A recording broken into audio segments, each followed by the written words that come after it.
So let's do this. Let's review this Razer Blade base model and compare it to the Advanced. Alright champs, let's get rid of Windows Home and let's get some Windows Pro. Copy and paste my code from the description. New codes, new discount. You can get Windows Professional, Office. Paste my code. Boom. It's Windows Pro time. Alright champs, now if you're new around here, come on. Sub up, join the Woo train, and you know what to do with that like button or dislike button. Now I actually do have to get through quite a few reviews.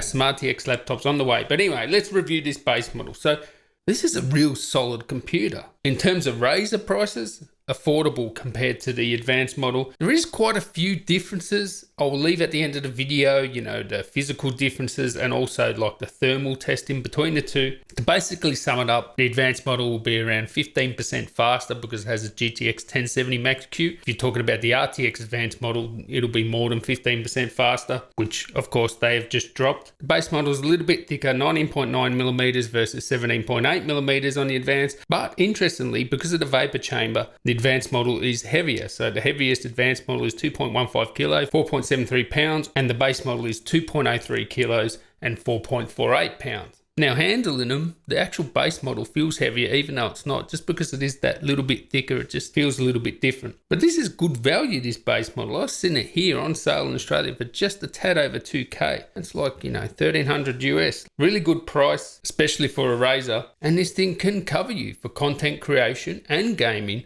60Hz display, not 144Hz like the Advanced. So if you are a first person shooter gamer and you need that high refresh, obviously the Advanced is the only choice here. But if you're a content creator, there's some advantages to this. One, it has Ethernet, the Advanced doesn't. It has two storage options, where the Advanced only has one M.2 SSD. This can have an M.2 SSD and it has a 2.5-inch hard drive, which of course you can replace with a 2.5-inch SSD. So better storage options, but you get a smaller battery, 65 watt hours versus 80 watt hours on the Advanced. Because the Advanced has 144Hz display or a 4K, battery life is more or less the same. You're getting around a 5.5 hours battery life, maybe even 6 on both. When I tested thermals, all these 15-inch gaming laptops, other than say maybe the Zephyrus, all of them have some sort of thermal throttling or power limit throttling. This has 180 watt power supply versus 230 watts on the Advanced. And yeah, there is some power limit throttling, thermal throttling a little bit, but all in all, it's one of the better ones in this regard. And you pretty much get the most out of the components you have. A GTX 1060, 6GB RAM, it's great for content creation.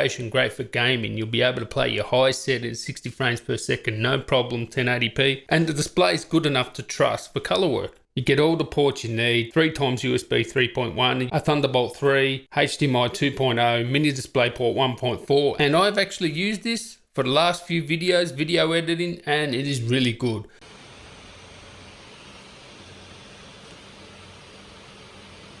Although it doesn't have the widest color gamut on the 60Hz display, the colors you can trust. It is good enough to video edit, certainly. I mean, if you're doing professional grade color work, yeah, all right. You probably don't want this, but for, you know, for YouTube and stuff like that, perfectly fine. You know, it also has the same processor as the Advanced, the i7-8750H, 6-core, 45-watt part.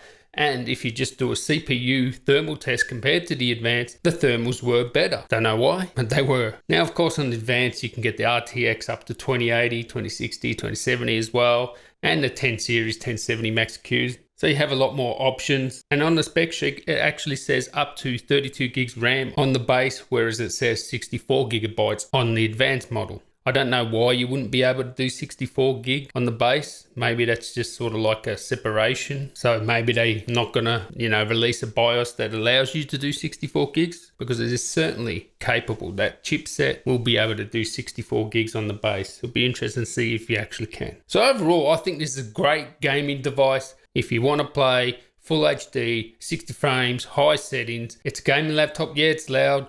There's no real heat issues externally. It does get a bit toasty underneath, but yeah, I've had louder gaming laptops and I've had hotter ones externally. And this is even great for content creation as well. I mean, the battery life is a bit mediocre compared to some other laptops. That's the only really down point, I guess. And it would be nice to have a high refresh rate option, but it is the base model for a reason. It is meant to be at an aggressive price point. It's great design, great trackpad, great keyboard.